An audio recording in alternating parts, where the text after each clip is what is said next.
Dani knew she was sunk. The thought of a baby taken from her mother, cruelly and unfairly if Molly had been wrongly convicted, broke down her resolve. "What happened to her daughter?" she asked, knowing she was only digging a deeper hole for herself. "I tried to get custody, but the father fought me. You know how it is. Blood rules. Although, if I'm really honest with myself, I didn't push too hard. I had just finished college when she was born, barely able to take care of myself, much less a baby. And I resented Molly for putting me in this spot." Donna reached into her bag once more and pulled out her wallet, opened it, and retrieved a picture. She handed it over to Dani. "This is Sophie. She'll be 12 soon." An angelic-faced child with straight blonde hair brushing her shoulders and eyes the color of creme de menthe.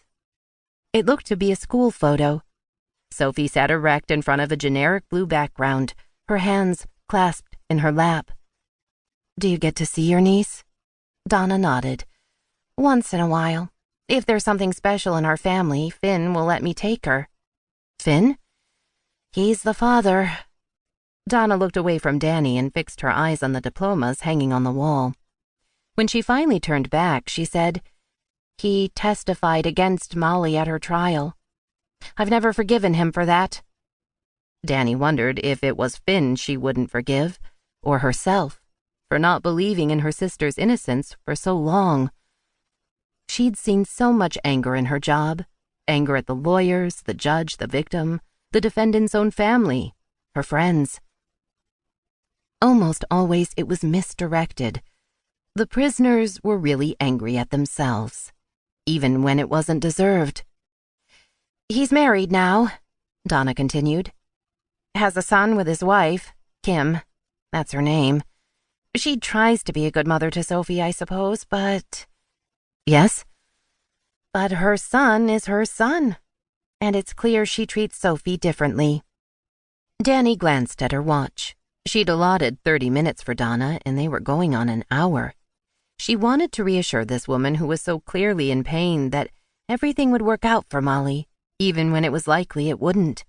She'd felt this need since childhood, to try to fix things for others, to make them feel better.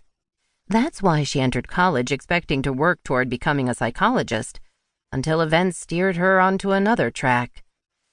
"Look, Donna, I can't promise you anything, but I'll talk to our director about Molly's case. I have to warn you, though, it's unlikely he'll change his mind." Donna grabbed Dani's hands and squeezed them. "Please, try to convince him. The police homed in on Molly almost immediately and never looked for anyone else. There's something going on. I know there is. Why else would I get those letters?" "Well, it could be from some crackpot. I'll press Bruce on it, I promise. If he okays it, then whatever attorney is assigned will follow up with you."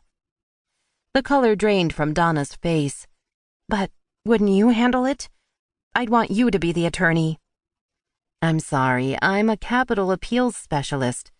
Prisoners on death row. But all the attorneys in the office are excellent." "No," Donna said, shaking her head.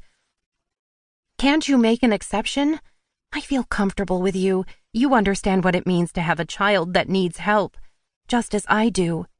And Sophie needs help." Dani sighed. "Let's take it one step at a time. First, let me talk to Bruce about Hip taking the case." "Thank you." "If he gives the go-ahead, we'll need Molly to sign a retainer letter. I assume you've talked to her about this?" Donna stiffened. "Molly doesn't speak to me." Suddenly, the small office filled with silence.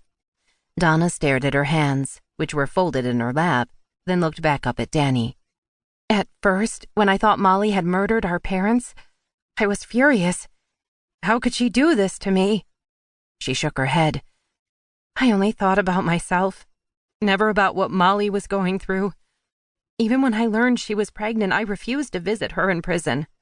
In the beginning, she begged me to come, wrote me letter after letter saying she was innocent. I never answered. After I married and had children of my own,